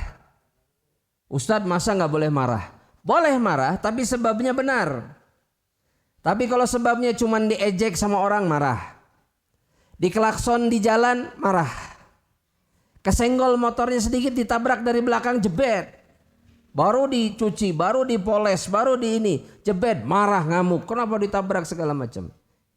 Itu nggak diperbolehkan dalam Islam. Itu alasan-alasan yang nggak ada nggak ada nilainya. Tapi kalau Nabi dihina, dilecehkan, marah jangan. Al-Quran dihinakan, marah jangan. Marah. Tapi kalau kita marah, emosi, misalkan ini biasa terjadi kalau di dalam rumah tangga ya. Suami ke istri, istri ke suaminya. Kalau itu terjadi, bagaimana cara mengendalikan marah? Yang pertama, Nabi Muhammad SAW ketika lihat seorang sahabat ngamuk sampai wajahnya merah, kata Nabi, aku tahu satu kalimat yang kalau dia baca, itu marahnya pasti hilang. Apa coba kalimat itu? Siapa yang tahu coba? Kalau dibaca lagi emosi, baca itu kata Nabi pasti hilang amarahnya. Apa? A'udzu billahi minasyaitonir rajim. Itu kata Nabi. Karena marah itu datangnya dari setan. Makanya kalau orang marah, akalnya sempurna atau hilang? Hilang. Yang diinginkan oleh setan apa? Dia melakukan perkara yang konyol. Kalau anak misalkan melakukan kesalahan, marah bapaknya, itu sama bapaknya ditampar atau dilemparkan ke tembok. Ada yang begitu? Itu yang diinginkan sama setan. Ibu marah bayinya nih, wah rewel terus, balangkeun karena tembok, bok. Dan itu terjadi. Di negeri ini terjadi. Saking marahnya sama anak bayi dilempar sama dia ke tembok, bak, patah tulangnya. Gara-gara apa? Gara-gara mengikuti amarah. Dan dia tidak membaca a'udzubillahi minasyaitonirrajim. Satu. Yang kedua kata Nabi, kalau marahnya lagi berdiri, kata Nabi suruh duduk. Nih ngamuk-ngamuk sambil berdiri, suruh duduk. Duduk. Kalau masih marah juga kata Nabi, suruh berbaring. Wah ini marah di jalan misalkan pas saya jeung jelema. Duduk masih belum ini juga. Ya berbaring di jalan. Untuk menghilangkan apa? Amarah. Sunnahnya begitu. Karena kadang-kadang, dan ini pernah terjadi, Anda baca sendiri beritanya. Ada seseorang karena senggol-senggolan di pintu tol, berebut pintu tol, itu kejar-kejaran sampai pepetan langsung berhenti. Yang satu keluar kemudian mukul supir yang lainnya, jatuh mati. Dan itu terjadi di negeri ini. Wallahi, ini terjadi kejadian nyata. Gara-gara apa? Marah. Nanti dibangkitkan nanti di akhirat kalau dia mati. Ditanya kenapa kamu bunuh saudara kamu? Jawabannya apa? Perebut pintu tol ya Allah. Ya Allah, cuman perebut pintu tol. Harus membunuh saudaranya yang lain. Dan semua itu karena marah. Ya, maka kendalikan. Kalau nggak sanggup juga, maka sebagian ulama mengatakan mandi atau berwudu. Ini nggak ada sunnahnya, maksudnya dari Nabi nggak ada. Tapi secara medis air itu memadamkan hawa tubuh yang sedang panas. Makanya kalau lihat orang sedang berkelahi nih, ambok-ambokan pas ya, banjur ku cai. Bubar. Supaya adem tuh badannya. Sok semprot pakai selang. Udah. Ya itu akan membantu, betul. Sebagaimana demam, panas tubuh itu kata Rasulullah SAW, itu dinginkan dengan air kata Rasulullah SAW. Itu sunnah. Nabi sudah bilang. Ya, dan amarah itu membangkitkan hawa panas yang ada di dalam tubuh. Ya, kalau masih nggak bisa juga ruqyah. Berarti di dalam dirinya ada jin, ada syaitan.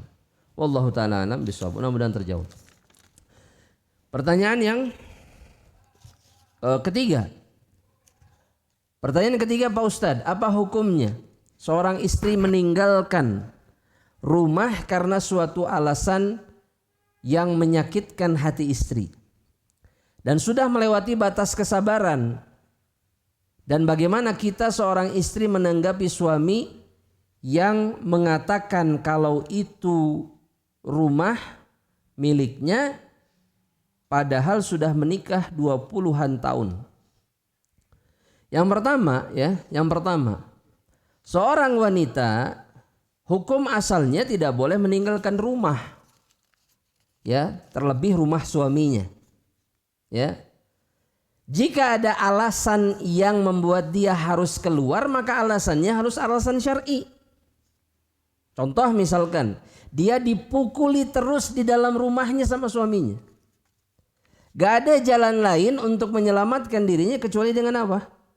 Kabur. Maka kabur, pergi.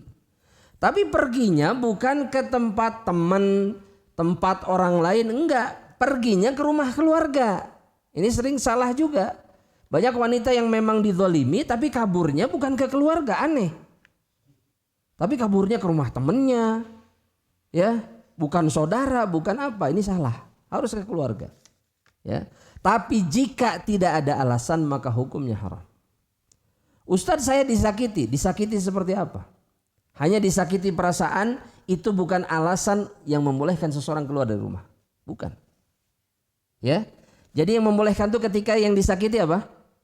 Fisiknya, dia bisa binasa, dia bisa mati bahkan karena dipukul terus, disiksa terus, dibanjur air panas misalkan, naudzubillah min dzalik. Memang ada laki-laki yang hatinya setan, memang ada. Iya. Seperti syaitan, jadi gak ada bedanya sama syaitan.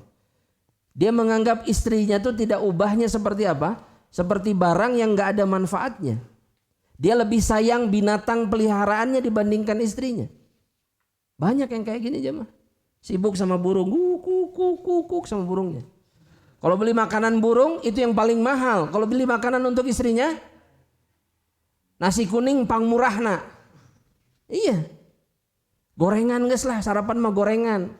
Tapi kalau burung, waduh, vitaminnya, kerotoknya, ininya, proteinnya. Boleh pergi, tapi dengan alasan yang dibenarkan.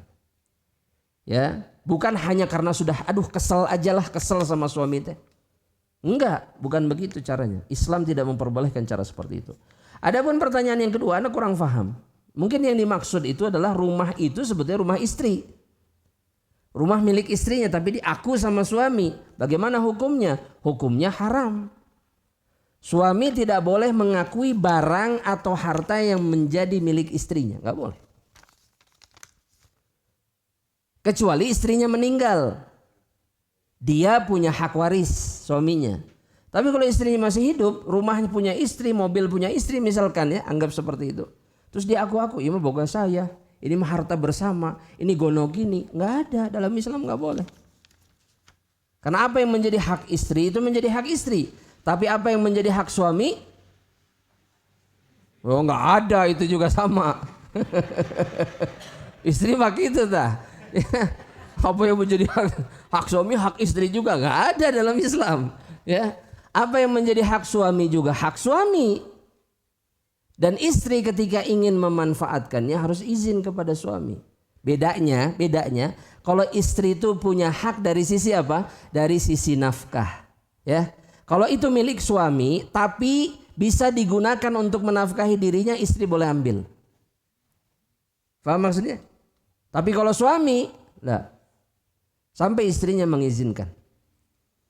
Jadi Islam itu menjaga hak istri. Ya. Tapi juga istri juga jangan berlebihan. Ya, ketika misalkan suami pinjam duit nih sama istrinya, pinjam dulu ya. Ya, kata istrinya. Itu ditagih setiap detik. Tong hilapnya hutang 200.000. Terus itu sampai 30 tahun kemudian. Ya. Jangan berlebihan. Kalau dia melihat misalkan suaminya wah nggak mau bayar dia, nggak bisa bayar. Ya, apa yang harus dilakukan? Laporkan ke pengadilan. Atau ikhlaskan. Khalas itu jadi sedekah terbaik. Itu kata Rasulullah SAW.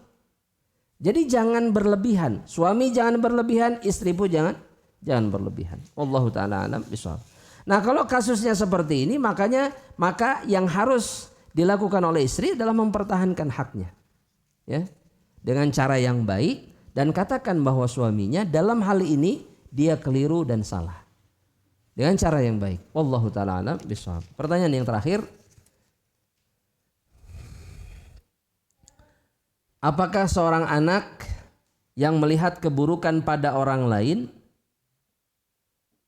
berdosa bila diam tidak menegur karena tahu akan ditolak tegurannya? Maksudnya anak kecil mungkin menegur orang yang lebih dewasa, ya. Maka jawabannya, kalau si anak ini sudah baligh, maka dia punya kewajiban yang sama seperti orang-orang dewasa lainnya. Apa? Yang dibebankan oleh syariat, ketika melihat kemungkaran, jika dia mampu mencegah dengan tangannya maka lakukan. Jika tidak bisa maka dengan lisannya ngasih tahu, ini nggak boleh Pak, haram misalkan. Itu juga tidak memungkinkan, maka yang paling rendah, yang paling minimal dengan apa? Dengan hatinya. Tapi ingat, itu adalah iman yang paling lemah, kata Rasulullah SAW. Ya, maka ini masya Allah, kalau ada anak-anak masih ada lagi, masya Allah. Kalau ada anak-anak yang melihat kemungkaran dia ingin negur, itu bagus. Tinggal dikuatkan hatinya. Kuatkan hatinya. Coba, apapun yang terjadi dia harus mencoba. Ya, karena kita ini krisis manusia-manusia yang mau mencegah kemungkaran orang lain. Ya, coba di depan ini, kantor ini, ya, ada yang zina, ada yang mabok, mau ditegur nggak? Mikir dulu, tegur tapi mikir dulu kan. Kayaklah siapa dulu nih yang takut jadi keributan, takut ini, takut itu. Ada apa? Ya, padahal kita mampu menegur, kita mampu mencegah. Kebanyakan dari kita sekarang tidak melakukan. Justru yang dilakukan apa nih? Ini kebiasaan sangat-sangat buruk. Kalau ada kemungkaran tuh di video.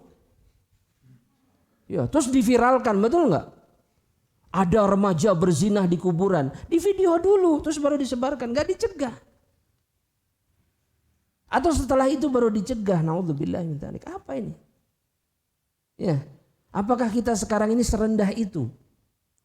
Ya, lebih penting menyiarkan keburukan, eksis, terkenal, dikenal orang dibandingkan mencegah kemungkaran. Jangan ya, kita itu jauh lebih mulia dari itu.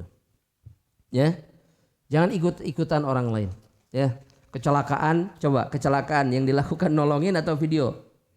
Video dulu. Ada kecelakaan ini, wah, korban sekian, nolongnya enggak.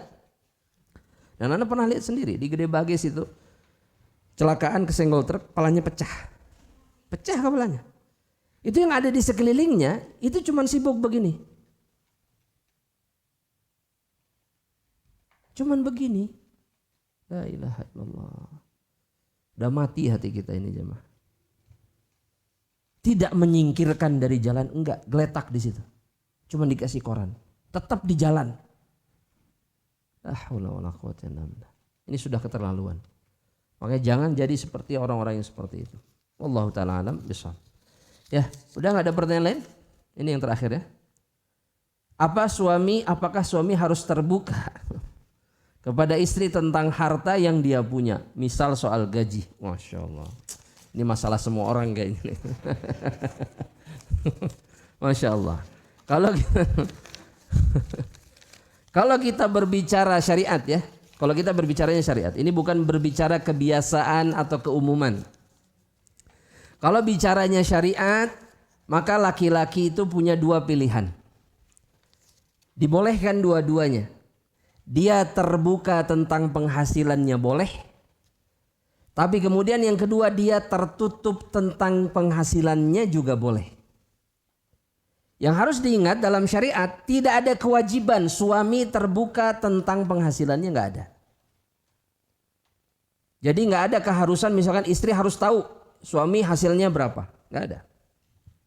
Terus yang berikutnya dalam syariat tidak ada kewajiban juga hasil kerja suami itu dititipkan di istri. Kita bicara syariat ini bukan bicara kebiasaan, nggak ada. Oh Ustadz masa seperti itu? Ya anak akan sebutkan. Bismillah. Rasulullah SAW ya itu menafkahi istrinya dengan cara seperti ini nih. Rasul, beliau belanja makanan pokok, ya bahkan yang mencukupi keluarganya itu bisa sampai 3 bulan 4 bulan. Jadi semua kebutuhan pokoknya dipenuhi sama Rasulullah SAW. Ya, adapun uang Nabi berikan kalau istrinya minta, dikasih. Atau Nabi menitipkan, nggak semuanya. Apa yang beliau punya dititipkan sebagian, enggak. Loh kenapa nggak semuanya? Karena seorang laki-laki ini yang harus diingat oleh para istri. Karena seorang laki-laki kewajibannya itu bukan hanya menafkahi istri dan anak-anaknya. Apa kewajiban seorang laki-laki coba? Seorang suami. Yang lain apa? Selain istri dan anak-anak apa? Hah? Orang tua. Ya, sekarang saya mau tanya sekarang.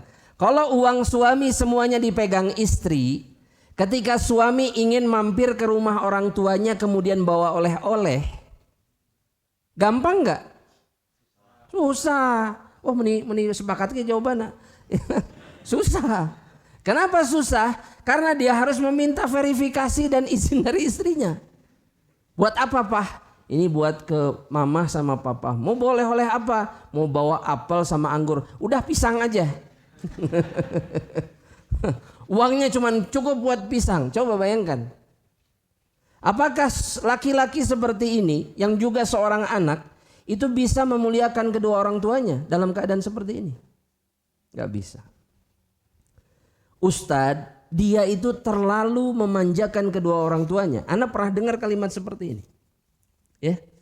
Maka yang harus diingat oleh setiap istri ketika punya suami yang memanjakan orang tuanya dan istrinya rito, maka dia akan dibalas dengan perbuatan yang sama oleh anak-anaknya. Jangan dicegah. Suami ingin berbakti kepada kedua orang tuanya, dukung apapun yang terjadi. Apapun yang terjadi. Karena dengan cara itu seorang istri akan dibalas oleh anak-anaknya dengan perbuatan yang sama. Itu yang jarang difikirkan. Yang difikirkan teh aduh ya beak duit bulanan. Kumaha ya jajan si dede, gimana sekolah si ini dan seterusnya. Itu yang selalu diomongkan. Makanya ketika dia punya menantu, anak laki-lakinya gak akan pernah ingat sama dirinya. Karena dia dulu menghalang-halangi suaminya untuk berbakti kepada kedua orang tuanya. Ya, Ustadz suami saya tuh kalau pegang duit pasti maksiat. Kalau begitu keadaannya cegah. Nasehati terus-terusan. Bukan uangnya di apa? Dikuasai. Ingat laki-laki itu meskipun tidak punya uang dia bisa berbuat banyak hal. Itu yang dilupakan oleh para wanita. Betul nggak? Oh akalnya banyak laki-laki itu. Banyak. Jadi percuma dia mengendalikan uang suaminya, percuma. Iya pinjam duit temennya. Atau kalau yang lebih ekstrim dia melakukan kejahatan. Iya dipikir penjahat-penjahat itu murni karena kebutuhan, enggak. Bisa jadi penyebabnya karena istrinya. Duit saya dikuasai kok istri kabeh. Gak ada jalan lain selain nodong ini mah. Gak ada. Duitnya gak dibawa ke rumah. Kenapa? Dihabiskan untuk kebutuhan dia sendiri. Ya, makanya jangan begitu. Jangan begitu. Tenang, doakan suami memiliki penghasilan yang baik dan bisa menafkahi keluarganya. Dan juga dia bisa melakukan kebaikan yang lain. Ya, Anda paling sedih melihat seorang laki-laki mau berangkat kerja itu harus minta uang bensin sama istrinya. Itu paling sedih itu. Ya. Udah mah dia menghabiskan semua tenaga dan pikirannya, fisiknya, mengorbankan nyawanya bahkan bisa kecelakaan di jalan dan seterusnya. Udah gitu seperti mengemis kepada istrinya, "Bu, atulah 15.000 ke bensin." Ya Allah. Suka pengen nangis lihatnya. Udah 15.000 tuh dipotong, guys 13.000 weh. Cukup kan 13.000 juga? La ilaha illallah. Jangan begitu. Rasulullah SAW, ini anak menyebutkan semuanya dari Rasul. Itu pernah mengingatkan Aisyah. Aisyah tuh suka berbagi. Tapi pernah satu saat beliau ketika mau ngasih dilihat dulu. Jadi ada pembantunya yang membawakan, dilihat itu apa yang mau dikasihkan. Yang mau dikasihkan ini. Oh ya udah. Itu sama Nabi langsung ditegur. Ya Aisyah, wahai Aisyah, apakah kamu ingin jadi wanita yang sifatnya itu barang yang masuk sama barang yang keluar dia harus tahu? Itu Nabi ngomongnya kayak gitu. Kata Aisyah, iya. Saya pengen tahu yang masuk apa, yang keluar apa. Ya, itu kebanyakan perempuan zaman sekarang kan begitu. Yang masuk apa, keluar apa, harus tahu. Kata Rasulullah SAW apa coba kepada Aisyah? La tuhsi. Aisyah, jangan hitung-hitungan. Jangan hitung-hitungan kata Rasulullah SAW. Dalam perbuatan baik jangan hitung-hitungan. Karena jika kamu hitung-hitungan, fayuhsiyallahu alaik. Maka Allah ketika membalas juga akan hitung-hitungan. Jadi kalau ada yang mengeluh, kenapa ya Ustadz rizki saya teh begini terus sama suami teh? Lihat dulu hitung-hitungan gak sama Allah. Kalau masih hitung-hitungan semuanya dicatat. Semuanya dijatah. Ya, buat bensin 200.000, papa harus cukup. Mama gak mau tahu. Masya Allah. Aduh. Ya. Makanya mungkin bisa jadi yang di jalan saudara kita yang mungkin kehabisan bensin itu gara-gara itu. Dia gak bisa beli bensin. Terpaksa kudu ngadorong nepi ke rumah. Iya. Kalau udah begitu, papa kenapa nggak beli bensin? La ilaha illallah kata papanya. Kan duitnya dicepeng. La ilaha illallah. Jangan. Akhirnya rizkinya pun dijatah sama Allah. Rubah sikap kayak gini tuh rubah. Ini nggak baik. Ya. Makanya ketika seorang wanita ingin dimuliakan, ingin mulia sebagai seorang istri, muliakan suaminya. Laki-laki itu ketika dimuliakan oleh istrinya, ini hampir 100%. Dia akan membalas kebaikan istrinya dengan kebaikan. Pasti itu. Tapi kalau belum apa-apa sudah diajak berkelahi, ya sudah diuji kesabarannya, maka suami nggak akan mundur. Karena laki-laki, dia sudah dihinakan kehormatannya, maka dia nggak akan mundur. Dia akan membalas perbuatan itu dengan kejahatan. Itu pasti. Ya, makanya terjadi banyak kezaliman. Ya. Gara-garanya juga disebabkan karena sikap yang tidak tepat dari seorang istri. Jangan. Ya, ketika ingin diperlakukan baik, maka perlakukan baik suaminya. Wallahu taala alam bishawab. Ya, mudah-mudahan itu menjawab ya semuanya kepada ikhwah sekalian yang laki-laki di bawah dan akhwat di atas. Mudah-mudahan Allah Subhanahu wa taala itu menjaga kita semuanya dan keluarga kita, ya. Memberikan kehidupan yang baik, kehidupan yang indah di dunia dan nanti kelak di akhirat. Tapi semua itu harus diusahakan. Ya, semua itu harus diikhtiari. Dan di antara bentuk ikhtiarnya adalah lakukan perkara-perkara yang dicintai oleh Allah Subhanahu wa taala. Semoga Allah menerima amal saleh kita. Kita tutup dengan doa kafaratul majlis. Subhanakallahumma bihamdika asyhadu an la ilaha illa anta astaghfiruka wa atubu ilaik. Assalamualaikum warahmatullahi wabarakatuh.